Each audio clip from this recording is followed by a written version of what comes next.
নমস্কাৰ এছামিজ কানেকশ্যনলৈ আপোনালোক সকলোকে স্বাগতম জনাইছো।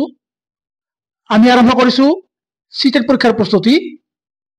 আজি আপোনালোকৰ বাবে লৈ আহিছো ভাষাৰ বিভিন্ন প্ৰকাৰ বা ভাষাৰ বিভিন্ন ৰূপ, টাইপস অফ ল্যাঙ্গুয়েজ। যেনে ক নম্বৰ মাতৃভাষা, প্ৰথম ভাষা, নিজৰ ভাষা, ঘৰুৱা ভাষা, স্থানীয় ভাষা অর্থাৎ mother tongue, first language, native language, home language অথবা লোকাল ল্যাঙ্গুয়েজ। মানে এই যেটো মাতৃভাষা, এই ভাষাটো সিটেট পৰীক্ষাত বহুত নামেৰে উল্লেখ কৰি প্ৰশ্ন কৰা দেখা গৈছে। সেই কাৰণে আপোনালোকে এই যেটো মাতৃভাষাৰ নাম, যেনে প্ৰথম ভাষা, নিজৰ ভাষা, ঘৰুৱা ভাষা, স্থানীয় ভাষা মানে মাদাৰ টাং, first language, native language, home language, এই গোটেইখিনি মনত ৰাখিব লাগিব। এতিয়া আহিছো মাতৃভাষা কাক বোলে। যি ভাষা আমি সৰুকালতে আয়ত্ত কৰো, যাৰ জৰিয়তে আমি স্বাভাৱিকভাৱে নিজৰ মনৰ ভাৱ আনৰ আগত প্ৰকাশ কৰিব পাৰো আৰু সহজতে যোগাযোগ স্থাপন কৰিব পাৰো, তেন্তে তাক মাতৃভাষা বুলি কোৱা হয়। মানে নিজৰ যেটো ভাষা আছে, জন্মগ্ৰহণ কৰিয়ে আমি লাভ কৰো, সেইটোকে কৈছি। মাতৃভাষাৰ বৈশিষ্ট্য: মাতৃভাষাৰ জৰিয়তে মানুহে নিজৰ আৰু নিজে বাস কৰা জগতখনৰ বিষয়ে ভাবিবলৈ আৰু সেই ভাৱ প্ৰকাশ কৰিবলৈ শিকে। 2 নম্বৰ মাতৃভাষা হৈছে শিশুৰ প্ৰথম ভাষা, যাৰ জৰিয়তে শিশুৱে নিজৰ মনৰ ভাৱসমূহ আনৰ আগত প্ৰকাশ কৰিব পাৰে। মাতৃভাষাক ফাৰ্স্ট ল্যাঙ্গুয়েজ অৰ্থাৎ প্ৰথম ভাষা বুলি কোৱা হয় আৰু ইয়াক আমি স্বাভাৱিক প্ৰক্ৰিয়া অৰ্থাৎ ন্যাচাৰেল প্ৰসেসৰ জৰিয়তে আহৰণ কৰো অৰ্থাৎ একুজিশন কৰো। 4 নম্বৰ মাতৃভাষাক আমি পৰিয়াল, চুবুৰীয়া আৰু নিজৰ সমাজ অৰ্থাৎ ফ্যামিলি, নেইবাৰহুড আৰু সোশ্যাল এনভায়ৰনমেন্টৰ এই মানে সমাজখনৰ পৰা আহৰণ কৰো অৰ্থাৎ একুজিশন কৰো।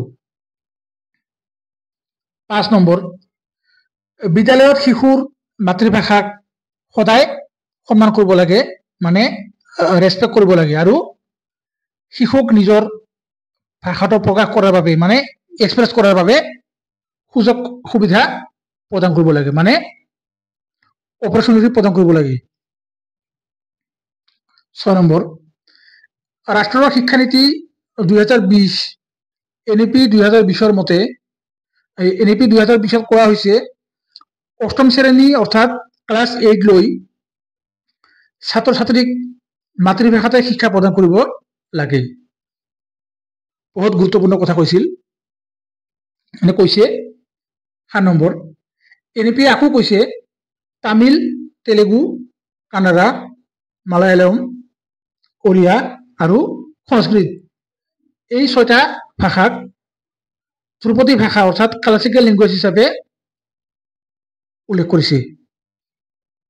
আমাৰ অসমৰ অসমীয়া ভাষা কি হৈছে ধ্ৰুপদী ভাষা হিচাপে ঘোষণা কৰিছিল 2024 চনত। এতিয়া আহিছো 6 নম্বৰ কথিত আৰু লিখিত ভাষা, স্পোকেন এণ্ড ৰিটেন ল্যাঙ্গুয়েজ। আমি যেতিয়া নিজৰ মনৰ ভাৱখিনি আনৰ আগত কিছুমান শব্দৰ জৰিয়তে প্ৰকাশ কৰো, তেন্তে তাক কথিত ভাষা বুলি কোৱা হয়। কথিত ভাষা হৈছে অস্থায়ী আৰু পৰিৱৰ্তনশীল। আনহাতে আমি যেতিয়া মনৰ ভাৱখিনি লিখিত আকাৰত প্ৰকাশ কৰো, তেন্তে তাক লিখিত ভাষা বুলি কোৱা হয়। লিখিত ভাষা হৈছে স্থায়ী আৰু অপৰিৱৰ্তনশীল। যেনেকৈ আমাৰ স্কুলত পাছ কৰা সাৰ্টিফিকেট, মেট্ৰিক পৰীক্ষাৰ সাৰ্টিফিকেট ইত্যাদি আমাৰ এতিয়াও আছে, চেঞ্জ হোৱা নাই। কিন্তু কথিত ভাষা হৈছে কি, আমি এতিয়া কলো এতিয়াই কি কৰো সলনি কৰিব পাৰো।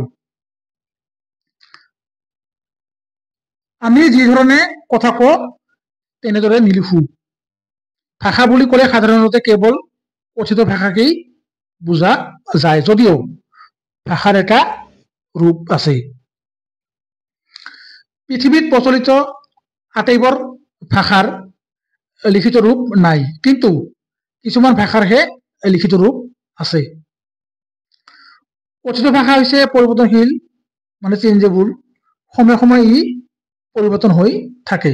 কিন্তু লিখিত ভাষাৰো পৰিৱৰ্তন ঘটে, যদিও এই পৰিৱৰ্তন বহু কাল বিৰতিৰ পিছতহে মানে ঘটা দেখা যায়। কিয়নো লিখিত ভাষা হৈছে পাৰ্মানেণ্ট, আমাৰ চাৰ্টিফিকেটবোৰ বহু বছৰলৈ থাকে। কিন্তু আমি যেতিয়া মুখৰ কথা কওঁ, এতিয়া ক'লো, এতিয়া মানে সলনি কৰি দিওঁ, এইটো মই কোৱা নাই। কথিত ভাষাত ব্যাকৰণৰ নিয়ম প্ৰযোজ্য হয়, মানে নহয়। কিন্তু লিখিত ভাষা হৈছে ব্যাকৰণৰ নীতি নিয়মেৰে শৃংখলিত আৰু পদ্ধতিগত। মানে কথিত ভাষাত কোনো ধৰণৰ গ্ৰামাৰ নাথাকে, কিন্তু লিখিত ভাষা আমি যেতিয়া লিখো, লিখাৰ লগে লগে ক'ত সাবজেক্ট বহিব, ক'ত ভাৰ্ব বহিব আমি আগত চিন্তা কৰো, তেতিয়াহে আমি লিখো, মানে এনে নিলিখো। এতিয়া আহিছো উপভাষা, মানে ডাইলেক্ট। কোনো এটা ভাষা সম্প্ৰদায় বিস্তৃত অঞ্চলত বিয়পি পৰিলে সেই ভাষাৰ কেতবোৰ আঞ্চলিক ৰূপ, মানে কিছুমান আঞ্চলিক ৰূপ গঢ় লৈ উঠা দেখা যায়। এনেদৰে গঢ় লৈ উঠা ভাষাৰ আঞ্চলিক বা ক্ষেত্ৰীয় ভাষাৰ ৰূপক উপভাষা বুলি কোৱা হয়। উপভাষা বহুত আছে, যেনে গোৱালপৰীয়া, কামৰূপীয়া, শিৱসাগৰীয়া আৰু নগঞা ইত্যাদি। আৰু উপভাষাৰো ভাগ আছে, এইখিনি পিছত আলোচনা কৰিম। দুটা ভাগ আছে, যেনে সামাজিক আৰু আঞ্চলিক। এতিয়া আহিছো আঞ্চলিক ভাষা, ৰিজনেল লেংগুৱেজ। বিভিন্ন জাতিয়ে বসবাস কৰা কোনো এখন ঠাইত বেলেগ বেলেগ ভাষা কোৱা লোকসকলে পাৰস্পৰিক যোগাযোগৰ বাবে যিটো ভাষা, মানে যি ভাষা ব্যৱহাৰ কৰে, সেই ভাষাটোকে আঞ্চলিক ভাষা বুলি কোৱা হয়। বিভিন্ন জাতি, যেনে হিন্দু, মুছলিম, বড়ো, যিমান আছে আৰু মিচিং। এতিয়া আছো মান্য ভাষা, ষ্টেণ্ডাৰ্ড লেংগুৱেজ। মান্য ভাষা হৈছে এটা বিশেষ উপভাষা।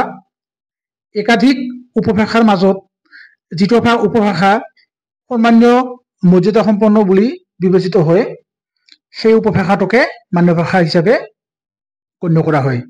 শিক্ষা দীক্ষা, ব্যৱসায় বাণিজ্য, সভা সমিতি, প্ৰচাৰ মাধ্যম, জনসংযোগ মাধ্যম, সামাজিক লেনদেন আদিৰ ক্ষেত্ৰত এই মান্য ভাষা ব্যৱহাৰ কৰা হয় বা কৰা হোৱা দেখা যায়। এতিয়া আহিছো চিহ্ন ভাষা বা সাংকেতিক ভাষা, মানে চাইন লেংগুৱেজ। ইয়াৰ পৰা বাৰে বাৰে প্ৰশ্ন আহে, বিশেষকৈ চিটেট পৰীক্ষাত, গতিকে আমাক চাইন লেংগুৱেজ জানিব লাগিব। বিভিন্ন সংকেত বা চিহ্নৰ জৰিয়তে ব্যৱহাৰ কৰা ভাষাক সাংকেতিক ভাষা বা চিহ্ন ভাষা বুলি কোৱা হয়। সাংকেতিক ভাষা বা চিহ্ন ভাষা শ্ৰৱণ বাধাগ্ৰস্ত শিশুসকলৰ ক্ষেত্ৰত বিশেষভাৱে ব্যৱহাৰ কৰা হয়। মানে যিখিনি ল'ৰা ছোৱালী বা শিশু কাণেৰে অলপ শুনাৰ প্ৰব্লেম, তাৰ ক্ষেত্ৰতহে কি কৰা হয়, ব্যৱহাৰ কৰা হয়। এতিয়া আহিছো চিহ্ন ভাষাৰ বৈশিষ্ট্য। চিহ্ন ভাষা হৈছে এক স্বাভাৱিক ভাষা, মানে নেচাৰেল লেংগুৱেজ। চিহ্ন ভাষাৰ ব্যাকৰণ থাকে, মানে গ্ৰামাৰ থাকে। চিহ্ন ভাষা, এই চিহ্ন ভাষাটো বহুত ভাগ আছে, যেনেকৈ জেষ্টাৰ, অংগী ভংগী, তাৰপিছত চিম্বল, যিমান আছে আৰু এইখিনি ইয়াৰ ভিতৰত পৰে। এতিয়া আহিছো সংযোগী ভাষা, লিংগুৱা ফ্ৰেংকা। এইটোৰ পৰা প্ৰশ্ন আহিছিল। জীৱিকা নিৰ্বাহ, ব্যৱসায় বাণিজ্য আৰু শিক্ষা দীক্ষা আদিৰ কাৰণে দুটা ভিন্ন ভাষা সম্প্ৰদায়ৰ মাজত ভাৱৰ আদান প্ৰদান কৰিবলগীয়া হয়।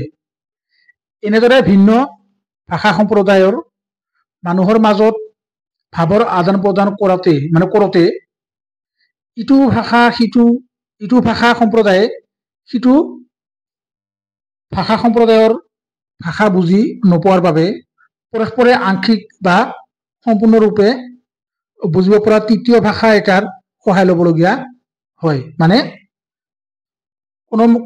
মানে যিকোনো মানুহে কাম কৰাৰ কাৰণে, মানে বিজনেছ কৰাৰ কাৰণে, শিক্ষা গ্ৰহণ কৰিবলৈ ইত্যাদি, এই কাৰণে মানে দুটা ভিন্ন ভাষা, মানে দুটা ভাষা সম্প্ৰদায়ৰ মাজত আমাৰ যিখিনি মানে ভাৱৰ আদান প্ৰদান, মানে কথোপকথন, যোগাযোগ যিটো কৰিবলগীয়া হয়, এনেদৰে ভিন্ন ভাষা সম্প্ৰদায়ৰ মানুহৰ মাজত ভাৱৰ আদান প্ৰদান কৰোঁতে ইটো ভাষা সম্প্ৰদায়ে সিটো ভাষা সম্প্ৰদায়ৰ ভাষা বুজি নোপোৱাৰ বাবে পৰস্পৰে, মানে এজনে আনজনৰ আংশিক বা সম্পূৰ্ণৰূপে, মানে অলপো হ'ব পাৰে আৰু সম্পূৰ্ণ টোটেলি হ'ব পাৰে, বুজিব পৰা তৃতীয় ভাষা এটাৰ সহায় ল'বলগীয়া হয়।